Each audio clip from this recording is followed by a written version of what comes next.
Welcome back. Now more from Utopia. The first bouldering festival we had, they were putting ideas together. And they said, well, let's going to do a rodeo. Now, this is rodeo country. This was a bad idea as far as I was concerned. I just thought this is not going to go over well.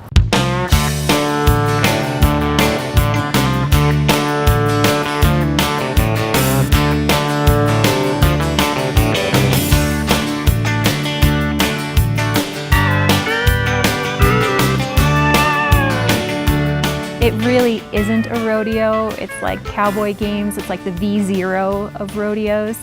But climbers have never done anything like this before, so they get to go chase a chicken or ride a steer or lasso a sheep. And as a matter of fact, this last year they were like, we want more rodeo clinics. We want cowboys to teach us how to throw a lasso, or I want to get some more info on riding a steer. And then we have the hide race, which is the highlight for me, and they get pulled around by a hide by a horse all the way down the field. And I've seen them, by the time they're there, they're up on their hands and knees and they're waving to the crowd and just living it up.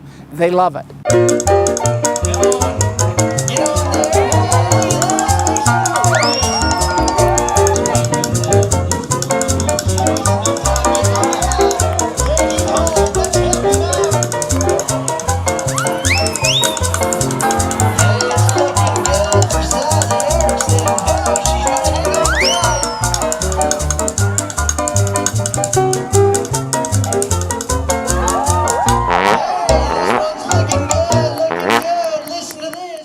It's a great merging of two worlds, and I guess that's where I was wrong, because this was something that really did click inside everybody.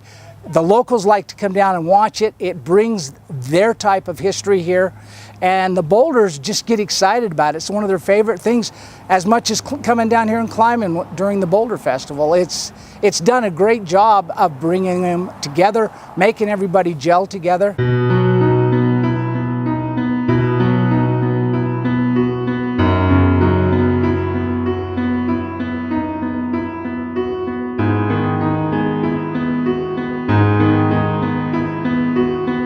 They call themselves dirtbags, and I was like, oh, we can't do that, we can't say that.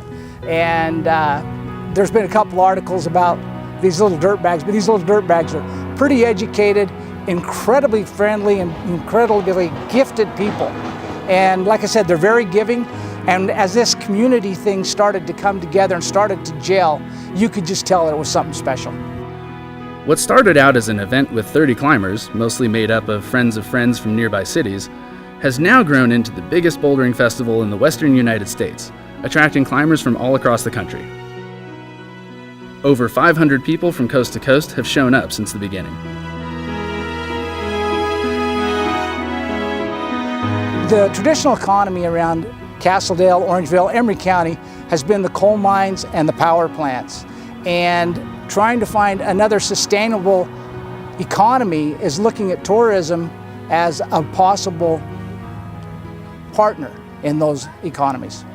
It's absolutely necessary to diversify this economy, or we will be gone. Emery County's measured climbers to be worth roughly $45 a day, and I'm going to date back to 2015. They said that brought in roughly $600,000 of spend or revenue. And to a community that is only made up of 1,300 residents, that's a big impact. And this community, the climbing community, is bringing that. And the climbing community is greater than just the boulders. There's ice climbers and there's other people that are coming to town year round.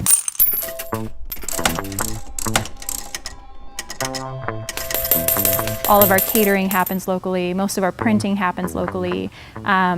The rodeo folks are our locals that we hire. Not to mention that the influx of climbers, they are spending, a weekend to 3 weeks, months here, and so it helps them get familiarized with places where they can do their grocery shopping.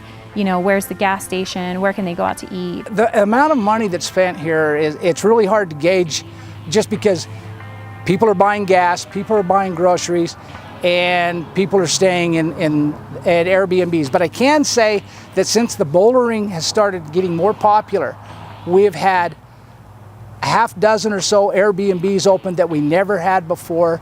So the community's seeing what it does, that it does have an economic driver to it. In 2018, the festival was nominated for a statewide award. The Outdoor Recreation Impact Award, or the Summit Award, happened for the first time ever this year, and we did it at the Utah Outdoor Recreation Summit, and it was an award to recognize a business, an entity that was having an economic impact in that community or in that space. In a show of dedication to the community, and in recognition that it was ultimately the locals that founded the festival, Adriana and the festival organizers presented the award to the city of Castledale. I'm really grateful that we were able to win an award from the Utah Office of Outdoor Recreation this last year for economic development, which we happened to present to Danny and the city of Castledale because of all of their support as well, because without them the festival wouldn't be possible. The final day of each festival is reserved for Stewardship Projects. Climbers donate their time and labor to fortify the paths and landing zones around the boulders. And this dedication to stewardship has even included residences around town. The reaction from the boulders in the beginning was a little bit apprehensive, and I think it went both ways. And if you want to say who made the first move, I'm going to say the boulders made the first move. They came, they started doing things for the community, just showing them, not just supporting financially. They stopped and they were cleaning gutters and they were doing things like that. And it was like, wow, these guys are not the little dirt bags that we thought they were. They're great dirt bags. There are dirt bags. Dirt bags and coal miners, city dwellers and country folk. There's a lot we can learn from each other, and that's why the festival was started. Almost 5 years later, it's a thrill to see that locals and visiting climbers have formed a community, the likes of which seems rare in this day and age. When we had an informal poll of the participants of the Joes Valley Fest, they said that their favorite things, other than the perfect array of boulders, was the toilets, water, coffee, and showers. We are indeed a simple folk. The festival happens in early autumn as the weather starts to become perfect for climbing. And don't go away. More Utopia after a message from our sponsors.